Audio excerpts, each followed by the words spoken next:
Individuals and organizations who have made this incredible facility possible and whose names will be part of the creator for generations to come.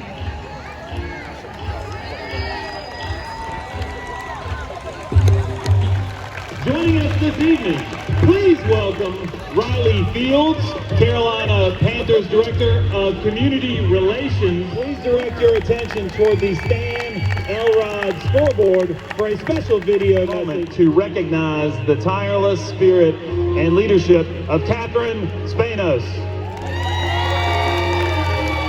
She's the Home Field Advantage president who is the visionary behind this incredible facility.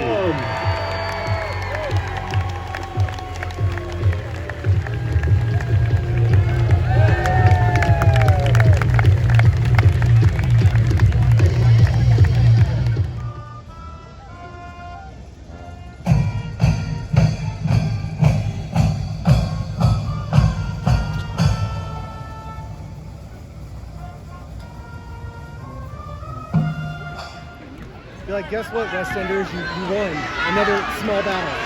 Touchdown.